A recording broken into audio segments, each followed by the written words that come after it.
So, what if I told you that a janitor could end up a multimillionaire while a top finance executive with a Harvard MBA goes completely broke? It sounds, I don't know, impossible, right? But it's true. And it reveals probably the most important secret about money, that financial success has very little to do with how smart you are and everything to do with how you behave. So today, let's break down the psychology of money. All right, let's meet these two guys. On the left, you've got Ronald Reed, a totally humble guy, a janitor who spent his life fixing cars and sweeping floors. He just quietly saved and invested what little he made, and by the time he died, he'd built an $8 million fortune. Now on the right, you have Richard Foscone, Harvard-educated, a top Merrill Lynch executive who retired in his 40s to a life of absolute luxury, only to lose it all and declare bankruptcy. One had patience, the other had pedigree. So you have to ask yourself, how on earth is this possible? I mean, one guy had zero formal training, no fancy degree, no powerful connections. The other guy had all of it, the whole shebang. The answer? Well, it reveals the real secret to building wealth. And it's this: financial success isn't a hard science. It's not about complex spreadsheets or being a math genius. It's actually a soft skill.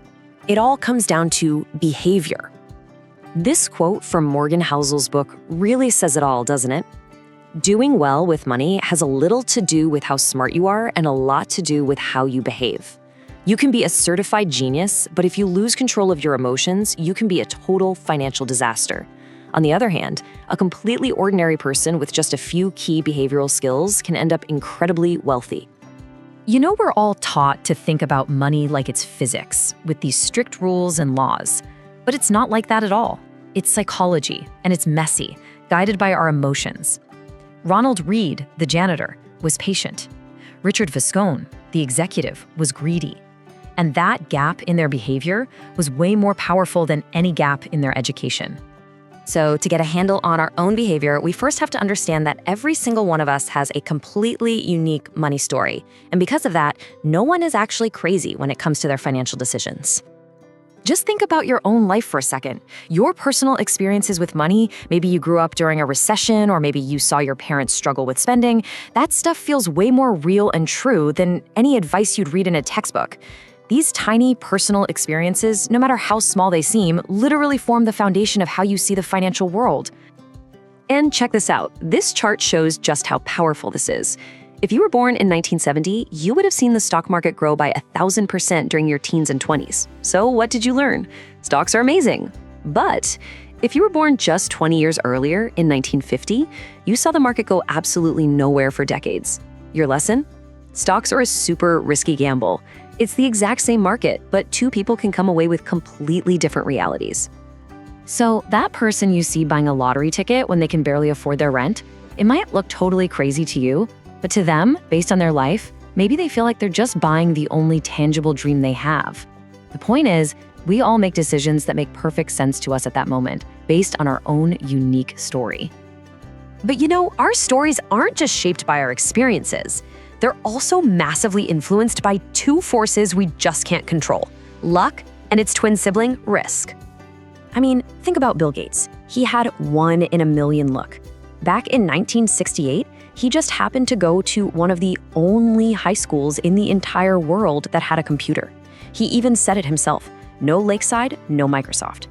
But now, think about his best friend, Kent Evans. He was just as smart, just as ambitious, but he was hit with 1 in a million risk, a fatal mountaineering accident before they even graduated. Same starting point, two wildly different outcomes, all decided by forces completely out of their control. See, luck and risk are really the same thing, just pointing in opposite directions. They both show us that the world is just way too complex to allow 100% of your actions to dictate 100% of your results. You really can't believe in the power of luck without also respecting the power of risk. And the real takeaway here is this: nothing is ever as good or as bad as it seems. When we're judging our own success or someone else's, we have to remember the huge invisible roles that luck and risk play. No outcome is ever 100% earned by you or 100% your fault. Okay, so this all brings up a really big question, right? If our success isn't just about being smart, and luck and risk are basically wild cards we can't control, what's the one thing we can control that actually builds wealth? To answer that, let's talk about the master himself, Warren Buffett. His net worth is a mind-boggling $84.5 billion. We all know he's a phenomenal investor, but believe it or not, that's not his real secret.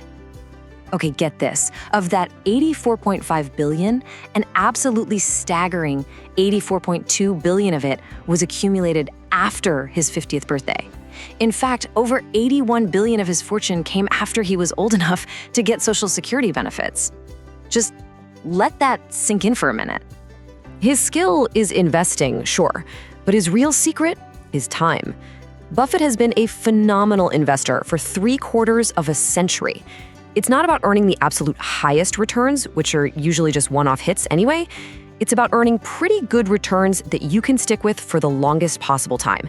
That is when compounding goes absolutely wild. And that brings us to the final, and I think most important point. What is all this money actually for? What's the real goal? It's not a bigger house or a faster car. It is something way, way more valuable. A psychologist named Angus Campbell discovered something fascinating. He found that the single most powerful common denominator of happiness isn't your salary, it's not your job, it's not where you live. It's simply having a strong sense of control over your own life. And that is money's greatest dividend. The highest form of wealth is the ability to wake up every single morning and say, I can do whatever I want today. That feeling of independence, of autonomy, that's priceless. So that brings the crucial question back to you. What kind of dividend does your money pay? Is it just buying you more stuff? Or is it buying you more control, more options, and ultimately more freedom? That choice, that's the real psychology of money. Thanks for tuning in. Thanks for watching. Don't forget to like, share, and subscribe for more financial wisdom.